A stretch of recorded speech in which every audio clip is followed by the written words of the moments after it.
আমার আপন বোনকে অন্য একজন লোক বাথরুমের পিছনে নিয়ে যেভাবে কাজ করল, আমি হঠাৎ তাদের দুজনকে একসাথে দেখে ফেলে আমি নিজেও কাজ করলাম। তারপর আমার বোন আমাকে বলল, ভাই আস্তে আস্তে দেও, ব্যথা পাচ্ছি। হ্যালো বন্ধুরা, আমি তোমাদের নূপুর আপু। আজকের গল্পটি সম্পূর্ণ শুনলে আপনাদের মেশিন দিয়ে টপটপ করে পানি চলে আসবে, তাই হাতের কাজ করার আগে হাতের কাছে টিস্যু রাখুন।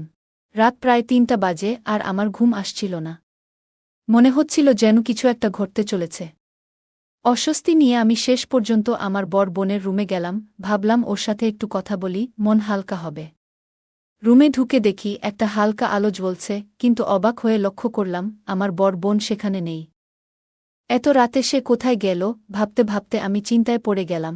আমি বাইরে বাথরুমের দিকে গেলাম, কারণ সেখান থেকে কিছু আওয়াজ আসছিল। কাছে যেতেই শুনলাম আমার বোন কারো সাথে মৃদু স্বরে কথা বলছে। ওকে বলতে শুনলাম যেন দ্রুত কাজ শেষ করে, নয়তো কেউ টের পেতে পারে। অন্যদিকে আরেকটি কণ্ঠ শুনলাম যে বলছে, চিন্তা করো না, এখন কেউ আসবে না। আমার ভেতরটা তখন অনেক প্রশ্নে ভরে গেল, বুঝতে পারছিলাম না আসলে কি হচ্ছে। আমি ধীরে ধীরে বাথরুমের কাছে গেলাম। ভেতরে উকি দিয়ে দেখি আমার বড় বোন কারো সাথে কথা বলছে, যেন তারা কিছু ব্যক্তিগত সমস্যা নিয়ে আলোচনা করছে। তারা একে অপরকে সান্ত্বনা দিচ্ছিল, যেন কোনো দুশ্চিন্তার কারণ নেই। আমি তাদেরকে দেখে অবাক হয়ে গেলাম। এই পুরো ঘটনা দেখে আমার মনে নানা প্রশ্ন উকি দিতে লাগল। আমি রেগে গেলাম, কিন্তু বুঝতে পারছিলাম না এই পরিস্থিতিতে কি করা উচিত। মনের ভেতর ভীষণ অস্থিরতা নিয়ে সেখান থেকে চলে এলাম। একসময় আমার মাথায় একটি চিন্তা এলো। আমি বাথরুমের দরজার সামনে গিয়ে শান্ত স্বরে বললাম, আপু, আমি জানি তুমি ভিতরে আছো এবং কারো সাথে আছো। আমি বুঝতে পারছি তোমরা কি করছো। দয়া করে দরজাটা ধীরে খুলে দাও, যেন বাড়ির অন্য কেউ টের না পায়। ভেতর থেকে আমার বোনের কণ্ঠ ভেসে এলো, ভাই তুমি ভুল করছো। আমি তো শুধু একাই বাথরুমেই এসেছি, অন্য কিছু না। আমি শান্তভাবে বললাম, আপু, আমি যা দেখেছি তা জানি, আর আমি মিথ্যা বলছি না। দরজাটা খুলতে বলছি, না হলে মা বাবাকে ডাকব। ভেতর থেকে আপু হঠাৎ করে কণ্ঠ নরম করে বলল, ভাই দয়া করে কাউকে ডেকো না। আমি দরজা খুলছি। কিছুক্ষণ পরে আপু ধীরে ধীরে দরজা খুলল। সেই মুহূর্তে আমি বুঝতে পারলাম ওখানে আরও কেউ ছিল। এলাকার একটি ছেলে তার সাথে ছিল। আমি কড়া স্বরে বললাম, তুমি চলে যাও, আর ফিরে এসো না। ওই ছেলেটি তখন চলে গেল, কিন্তু আমার বোন সেখানে থেকে গেল। রাগে আমার মনে অস্থিরতা কাজ করছিল, যেন এই ঘটনা বহুদিন ধরে ঘটছে।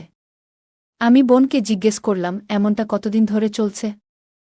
বোন তখন ভীষণ বিব্রত ছিল এবং বলল, ভাই, আমি জানি এটা ভুল হয়েছে।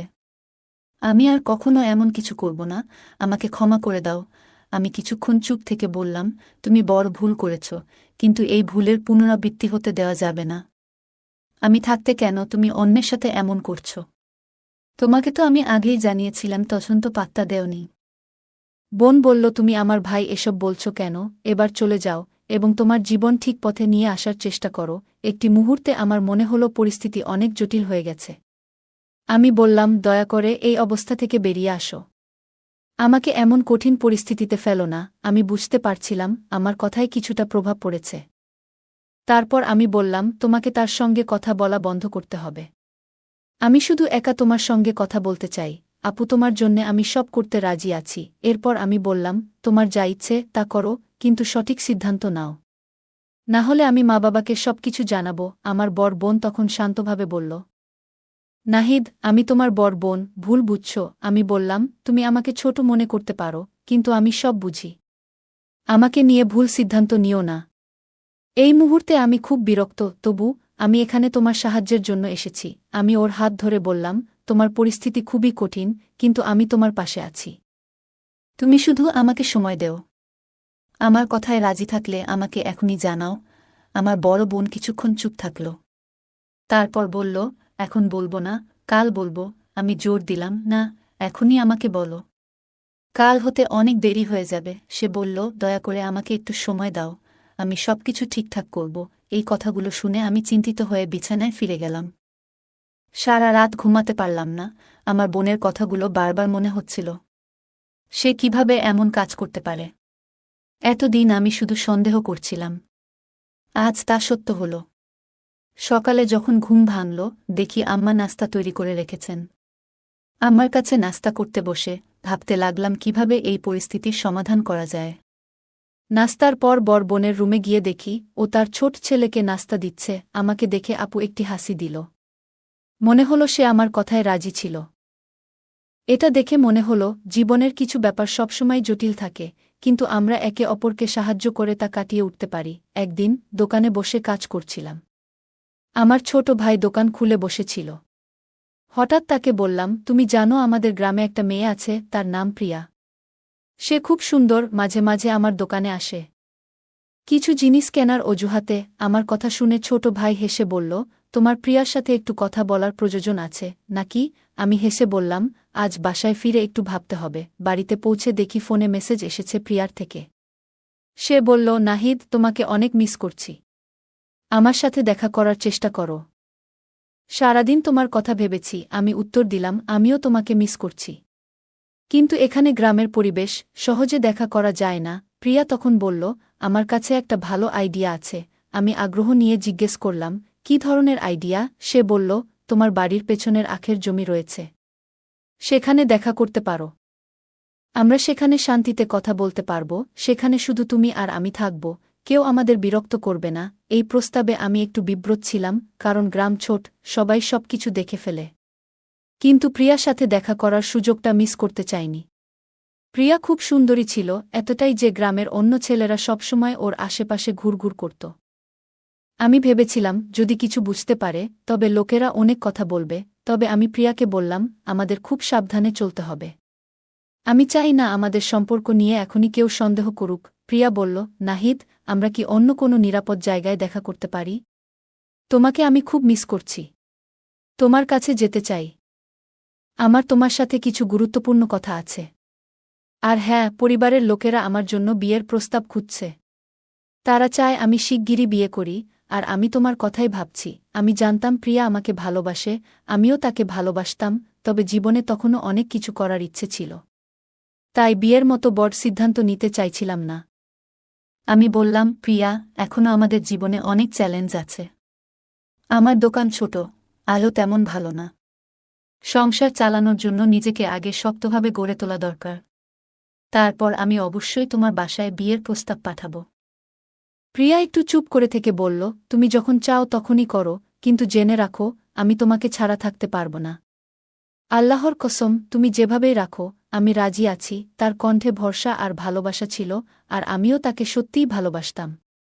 কিন্তু ভেতরে ভেতরে ভাবছিলাম, জীবনে কতজনই তো বিয়ে করে তারপর দূরে কোথাও কাজ করতে চলে যায়, আর তাদের স্ত্রীগুলো একা থেকে যায়, অন্য কারো সাথে গোপনে সম্পর্কে লিপ্ত হয়। তাই আমি প্রিয়াকে বুঝিয়ে বললাম, এখনই তাড়াহুড়ো করো না। আমি চাই আমাদের ভবিষ্যৎটা ভালো হোক। একটু সময় দাও, আমি যখন নিজের পায়ে দাঁড়াব তখন তোমাকে বিয়ে করব, ইনশাল্লাহ, আর তোমাকে আমি আমার সাথে রাখব সব সময়। প্রিয়া আমার দিকে তাকিয়ে বলল, ঠিক আছে নাহিদ, আমি অপেক্ষা করব। তুমি রাতের বেলা আসবে, আমি তোমার অপেক্ষায় থাকব। আর একটা কথা, তোমার ছোট কোনো ছবি থাকলে দিও, আমি তা বুকের কাছে রাখব যেন তোমার কথা মনে হয় সবসময়। আমি ভাবতে শুরু করলাম, গ্রামের জীবন ও সম্পর্কগুলো যেন এক অন্যরকম বাস্তবতা। প্রিয়া বলেছিল, নাহিদ, আমি তোমার সাথে দেখা করতে চাই। তুমি আমার জন্য একটা ছোট ছবি নিয়ে এসো, যেন সবসময় তোমার কথা মনে হয়। আমি বললাম, ঠিক আছে, এবং ওর জন্য ছোট্ট একটা পাসপোর্ট সাইজ ছবি নিয়ে দোকানে ফিরলাম। প্রিয়া তখন বলল, এই ছোট ছেলেটিকে মোবাইলটা নিতে পাঠাও। আমি বললাম, ঠিক আছে, এবং ছোটকে দোকানে পাঠালাম। আমার মনে একটা প্রশ্ন ঘুরপাক খাচ্ছিল, কেন যেন আমার আশেপাশে থাকা মানুষগুলোকে এত আকর্ষণীয় মনে হয়, বিশেষত যারা আমার দোকানে আসে। গ্রামের সবাই আমার এই রুচি সম্পর্কে জানত এবং এটা নিয়ে অনেকেই মজা করত। দুপুরে খাবারের জন্য আমি বাড়িতে এলাম, কিন্তু মা তখনও রান্না শেষ করেননি। মা আমাকে বলল, ছোটকে কেন পাঠাসনি?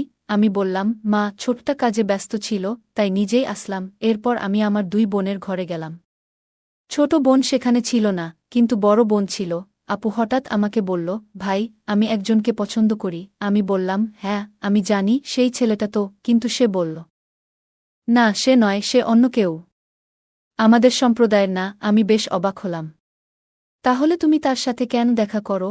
প্রিয়া কিছুটা অস্বস্তিতে বলল, ভাই, সে আমার কিছু চাহিদা পূরণ করে, আর আমি তাকে অস্বীকার করতে পারিনি। কিন্তু সত্যি বলতে, আমি তাকে বিয়ে করতে চাই না। আমি কিছুটা বিরক্ত হয়ে বললাম, তাহলে কেন এমন কিছুতে নিজেকে জড়াও যেটা তুমি চাইছ না? প্রিয়া উত্তরে বলল, ভাই, আমি আসলে অন্য একজনকে পছন্দ করি, আর আমি তাকে বিয়ে করতে চাই। কিন্তু সমস্যাটা হলো সে আমাদের সম্প্রদায়ের নয়। মা বাবা এটা মেনে নেবেন না। আমার মনের মধ্যে চিন্তার ঝড় চলতে লাগল।